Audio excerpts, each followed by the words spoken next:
Hey, okay, how you going, mate? How you going, buddy? Uh, Give us a thumbs up if you can hear okay now.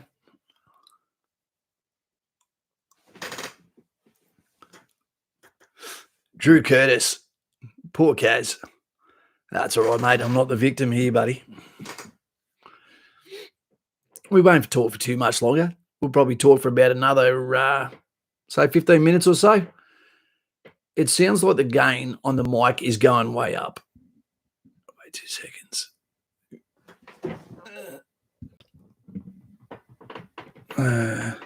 Hey, James Carr, how you going, mate? James, good news or bad news? What's going on with you, buddy? I hear you handling the situation pretty well. Okay, you hit the ground pretty hard, bounced, but you're going to be okay, and you've made some decisions with your career. Am I? Okay, it's working all right. Welcome back. So, g'day, Madison. How you going? We're back here. R.I.P. the sound. Where were you? Hey, Kaz, it's the China. What brand is the mic? Jeremy, there's nothing wrong with the mic, mate. The fact that I don't have that it cuts out, and then I can come back on and it's perfect. You know, at the moment, I have stuffed up a little bit with some of the things I twisted back and forth, warning Will Robinson yesterday. But there's things we say. Now, if you listen to Tim Pool, he will tell you there is things that you can say where the algorithm for YouTube will kick in and it will cut you down. It will play with your stream. Mr. Buckaroni and I had a good talk about it today. And that's why, without doing anything, all I do is reboot this and it works fine. So it's not the actual mic team. I'm glad someone did. It's Derek. It could be Derek. King Carnage. Hey, Kaz, how you reckon Trump handled the corona? I think you got to give it time, mate. I think you just got to give it time. How did he handle it? I reckon pretty well.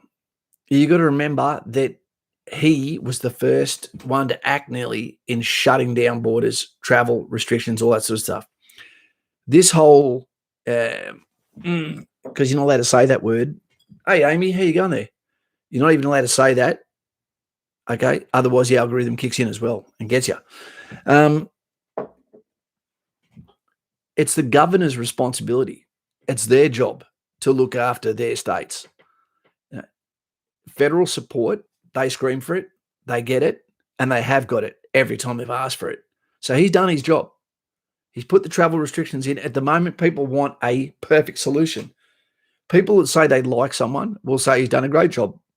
People that dislike someone will think he caused it. So it really depends on the way you see the man. Kane's back. Jay Hayes. I'm glad someone did. Surely it's not Derek, the lurker. What a name. It doesn't get much better than that, because when someone comes up as the lurker, you start to think, but which lurker? Who is it? Is it someone I know? Is it someone I should know? Is it someone that contacts us regularly? I don't know. Midway, good to have you here, mate. Lauren. We've got Simon Powell here. Good evening. Simon, I was meant to call you today, but, mate, my bloody phone did not stop. And that's not a bad thing. The conversations were all great. Tried to ring Jay, never got a hold of you today, mate. Lauren, talking with Maddie there. Simon Powell, Jack, JC, good to hear. Lauren, Rando's here. Hey, Lauren, good, thanks. Bryce Elliott. Hey, Kaz, I'm going on Cams and Modern Mods 2 course in 2 weeks. Do you know anything about those courses and looking for its and tricks? I don't know what it is, mate. Snowy, it's been a while. Did really well at my assessment session. Got recommended for full-time inventory and looking at enlistment in September. Cheers for all your support. That means you're going to just dodge the cold climate. You're going to be at Kapuka for the last part of the year and the first part of the year. So you're going to dodge all the craziness that happens within the military. And you're going to be on deck after completing your 343 in time that the initial shakeout that happens every year, the craziness, the chaos, is in the rear vision mirror. Well done. Smart timing. JC, Kaz, how is old mate doing at Kapuka? How did he take the news about being moved to another corps. Not at Kapuka. He's on here now. In Singo, we're talking about James here. He's actually going at this stage to Ramey. Okay, so that's a great call. My dad was Ramey, best blokes in the army. Don't have time to be regimental, but they're very technically minded and they work goddamn hard. Mark Mays, hey Kaz, what's going on over there with the south of the border state government? I don't know. I think what it's come down to is that people aren't taking responsibility for decisions that were made that put us in harm's way. I think that the people who are supposed to take the responsibility for the actions, despite the fact they didn't give the executive order to say, let that ship dock and let those people off without screening. Yeah, I think that we are in a unique time, and I don't want to point fingers. Yeah, it's a tough one. Maybe there was no right answers. Maybe there wasn't. I don't know. And I'm lucky that it hasn't affected me directly. Baz Bradford, how you going, mate? It's been ages, Baz. How are you, buddy?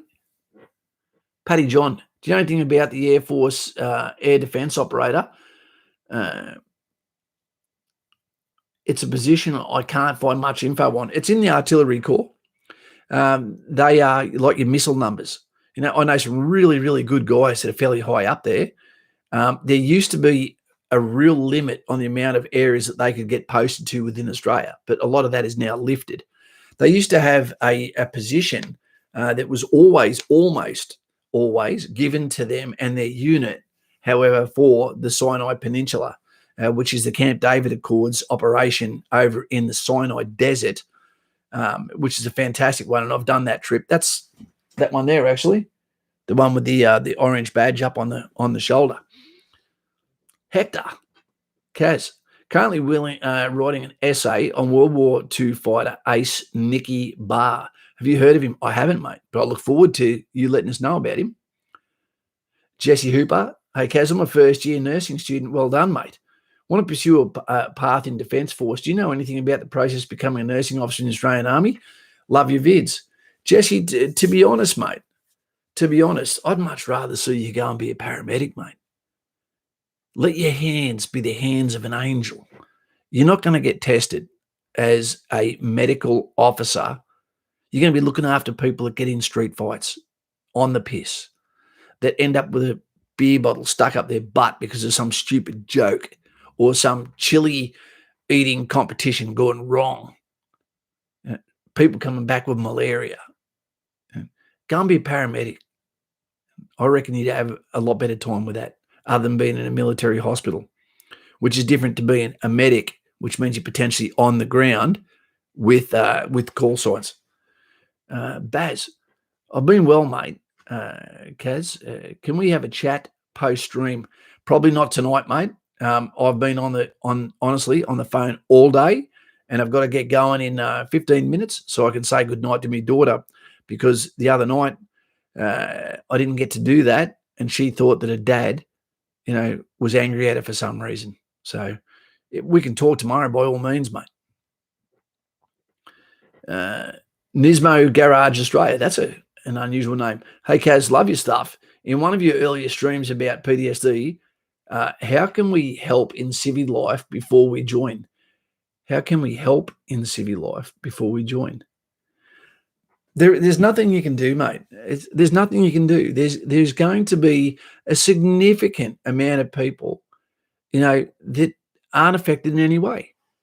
But the Rashomon effect, where 2 or 3 people can be in the same position and have completely different perspectives of an incident, a situation that occurred, or carrying out an order they did or did not agree with, might go against their value system. The rules of engagement. It sounds like no biggie, but when you're faced with it on the ground, it can be a really big deal. And your rules of engagement may say that you have the capability, but not the orders to be allowed to assist a certain subset of people. They're not part of the protectorate of your mission. And that becomes really hard. You might be going through a village where you've got to keep remembering you can't save everyone. And that's tough. You might be in a situation in a vehicle accident. There's a whole bunch of reasons why these things can occur. And the fact is, These problems have always been there, and people still were affected by it going back 2,000 years. I wouldn't worry about it, mate. Just be resilient, look after your buddies, and know that you can talk to people about your problems. By talking about it, you let some of the steam out, and that allows you to make sense of it, to be able to communicate with people. Things are getting better. They are. They're getting better. And you could ask JC just as easy, or you could be asking Lauren just as easy. You know, I don't see any difference really between military PTSD and the PTSD of others that have had a diagnosis, so to speak. You know, if it was avoidable, we all would have avoided it, or you would think we would have. But sometimes you just don't see it coming. Brain damage from overseas combat tours. You're talking about traumatic brain injury, explosions, vehicle accidents, shocks, being too far forward when a main battle tank fires. That could do it. Aaron Neves, g'day, mate. What's your opinion on rising tensions with the sea? All affront. Yep, I think they're trying to be the strong guy in front of their own people to portray strength. I don't think it's meant to be taken too far out of context. I think they understand they wouldn't last as long as a snowflake in summer. But their own people, they're in a precarious position where people are starting to question, do we need to live this way? And do you know what the hardest thing for their leadership is? That people are finding ways to use the internet to see the way people live in other countries and realizing this is not the droid I'm looking for. Maybe I want to be more Aussie. Maybe I want to be more US. Maybe I wish that I was more like someone in New Zealand. But their culture's different too. They're not like the selfishness that happens in the West where we put ourselves first and then sometimes our family, where they don't necessarily, they always think of their country, they think of their city, they think of their responsibility. But there's also some really barbaric penalties for not doing what you're told that affect everyone, including your family. So, JC, always welcome to give me a call, mate. Okay, good there. Mode. Miles, hey, Kaz, I'm working on assessment for uni where I'm looking at improving the transition of soldiers from active duty to civilian life. What's your view on this? Miles, I don't know if you can, man. There's already something different with someone that goes to the military. Maybe they would have fit in the normal, traditional civilian world. And then once they go down that alley where they're in the military, where they're allowed to go free like a balloon, maybe you can't put the fart back in the bum, so to speak. Just made that up. Sort of makes sense. A good analogy, probably. The fart can't go back in the bum once it's released. I don't know. That'd be an interesting conversation, an interview. I think that what they should go for, and I've spoken about this at nauseum in other streams, that there should be military, not retirement zones, but villages that assist smaller population hubs around the east coast of Australia, further up north than Newcastle, but south of Noosa, so to speak. Some of those towns could really do with an economic tick that allows army settlements of maybe 100 houses, which means that people that have transitioned out of the military, whether it be medical, whether it be retired, can move in there where they don't own the house, but they rent the house at a subsidised rate, that they're in that property where all of the people that are in that environment all understand that you're all ex-military, whether it be Air Force, Army or Navy, and that when a problem arises, they can fix their own problems internally between the colony that it is, where a doctor can then move to there, where there's money flowing into a town, so it also scratches the back of the town it goes to. Just gives people some herd mentality. I think that'd be a good one. Yeah. Simon, the fart can't go back in the bum. That's gold. Try to put them back in, especially when you're on first dates. Don't go to Cactus Jack's on the first date, I tell you. Madison, Romeo tried to eat my mum's shoes tonight, Lauren. Now I take it. Oh, Romeo's your dog. Romeo tried to eat my mum's shoes. I was going to say that's a first date gone wrong. Can we get the first quote on a T-shirt? Neville. Tyrant, can I join the infantry with analapsis? I don't even know what that is, mate. I don't know. I really don't know. Simon, imagine what your life would be like now. Simon's retired Raffy. Imagine what your life would be like right now if you had me living to one side of you, okay, and you had JC living to the other side, where we could come in there and go and eat a salad, mate. What are you doing? Let's go and grab a coffee and have a laugh. Let's go and watch the sun come up. Can you hold the camera? I've got something to say. You'd love it. We're not there to judge. We're just there to travel beside you as we get older and go off into the sunset. And it's not a preposterous proposition because I used to have it. Townsville's a military garrison. Puckapunyal, military garrison. Holsworthy, military garrison. They already used to do it and it used to work fine. We're going to get out of here in a sec, team. Not me, seriously. Hey, Kaz, I've been training for the 2-hour amphibious. Do you know of any extra steps I can take to help myself prepare? Well, it's not really in your hands, mate. You need to be the best swimmer you can be. You need to be fit as hell.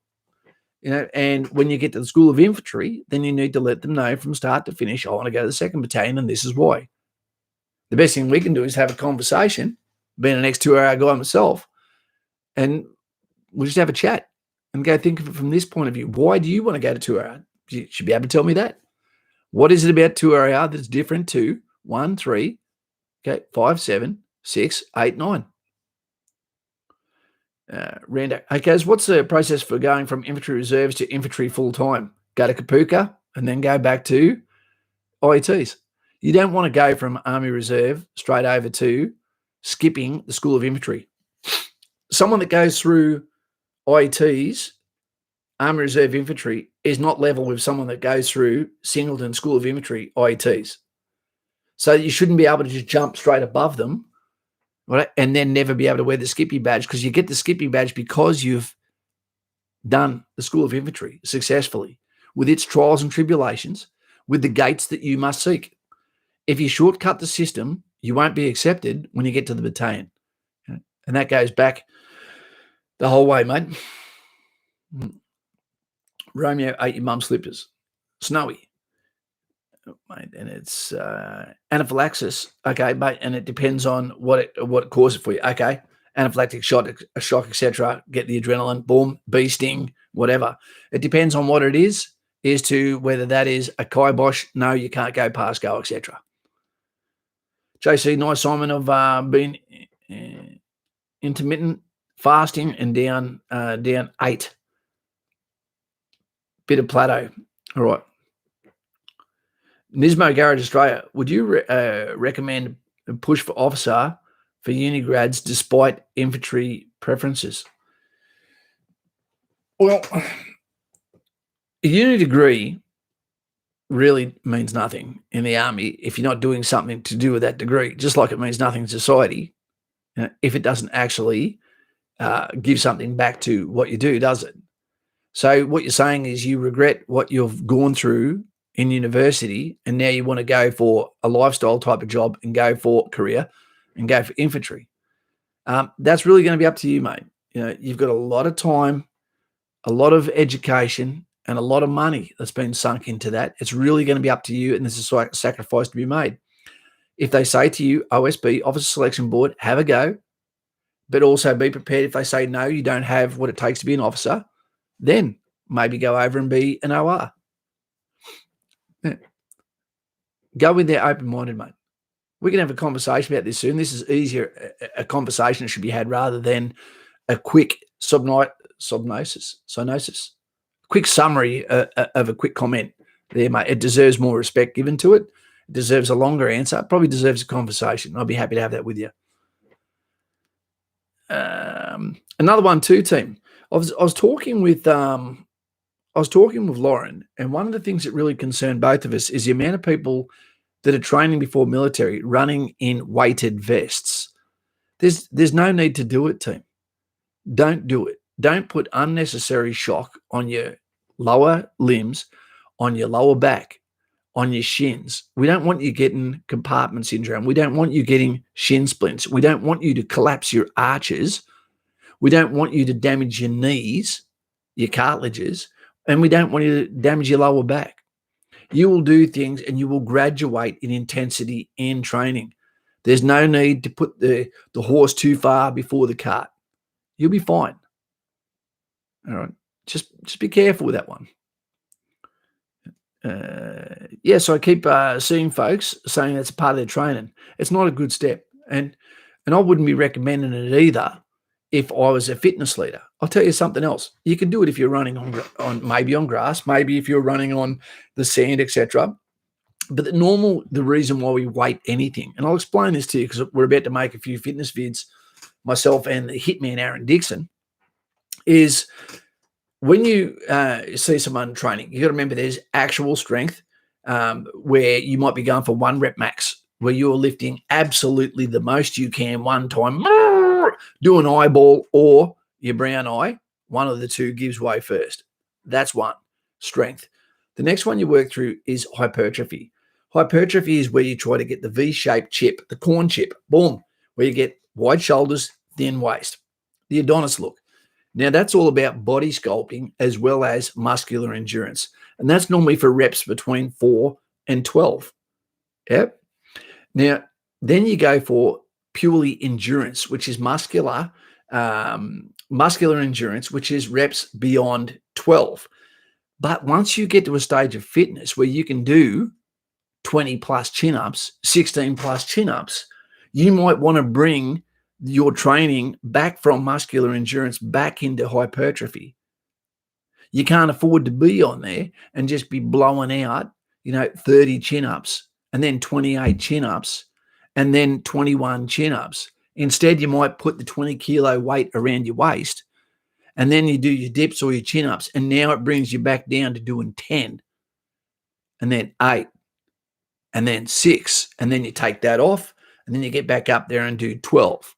And then the 5th set, last set, and you might do 6 unweighted. So all the weights are, when you see people doing it, and a lot of them don't understand what they're doing, is just taking themselves from muscular endurance back into the hypertrophy area. Or hypertrophy, put enough weight on there that you're bringing it right down to just strength, reps 1 to 3. A lot of people don't know why they do what they do, but they see people doing it and think that's the thing to do. Anyway, just a bit of education there. And so many people can't do reps when they're doing it properly anyway. Dave turned up to his PFA and a guy did 40-something push-ups and it got cut down to 28. And he didn't want to take no for an answer, that his push-ups were dog shit. Yeah. Well, we're going to be doing some fitness videos coming up, and I hope you look forward to that. And one thing I'm going to be asking on Patreon, to all those that are on Patreon, is we would like you to send us a video soon on the bat phone of you doing 10 slow push-ups, right? And have it on landscape, not on portrait. Because what we're going to do is we're going to have you guys as part of our video. We won't put your name on there. We'll just make a montage like the Brady Bunch of all you guys on there, and I'll be superimposed over the top, having a yap, telling you what's right, what's wrong. All right? We're not going to there and critique you, although I'll probably have a laugh. But yeah, Andrew, I got hit with the with shit push-up form at Kapuka. There's honestly, team, there's no excuse for it, because all you got to do is do it in the mirror. Put your phone on landscape and then just record yourself and then come back and look for errors. It's that easy. Ryan Wood, first 40 clicker, I couldn't walk for normal for a couple of days. Ryan, right on, mate. Acknowledge that. A 40 clicker in the military is a painful, slow death, because you normally travel at 4 kilometers an hour to 5 kilometers an hour with your pack on. We're talking about heavy weights here, and that's as an organisation just on a hard surface that doesn't agree with you, and you might be going for 12 hours. That's a killer. Fugly says, don't be surprised if I'm in different outfits for each push-up, Kaz. 1 per day. Mate, you don't deserve kids if you can do 1 push-up. How did you get someone pregnant with 1 push-up? You lazy bastard. Anyway, Luke says, hey, Kaz, I've been told that I'm unable to attend Kapuka for the part-time recruit course reserves till January 2021 due to what's going on. Do they think will increase classes when isolation is over? Yes, of course they will. But at the moment, the priority is probably to get the people through that are in regular, followed up by the reserves, etc. So all it is everyone making some changes here and there. I'll tell you who's really winning here. It's the what do you call it? The bus companies, 12 to a bus, because of social distancing. One of the groups of guys has 7 buses just to take them to Singo. Amazing. Could have done it in 2. Jack Smith, where was he there? Jack Smith, did you get my message? Yeah, Jack. Yep, we'll have a conversation, mate, but we'll do that tomorrow, okay? I've been on the phone all day talking to people. Was happy. They were all great conversations. Received no bad news today. It was good. JC, I can't even do 1 push-up at the moment. Yeah, but you've just come out of bloody operation, mate. Ryan Ward, do they still do the 40-kilometre route marches? No, I don't think they do them anymore, mate. They were a translation that came over from an officers trying to do dick measuring competitions, whether it be Brisbane doing the 80 clickers or Townsville doing 40 clickers, etc., because of the goose green march that happened in the Falklands War between British on the Argentinians.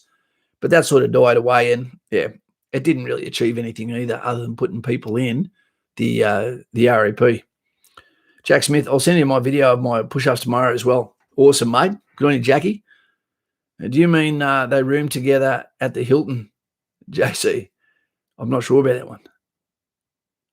Harry Stevenson, hey, Kaz, I'm enlisting infantry on the 24th of August.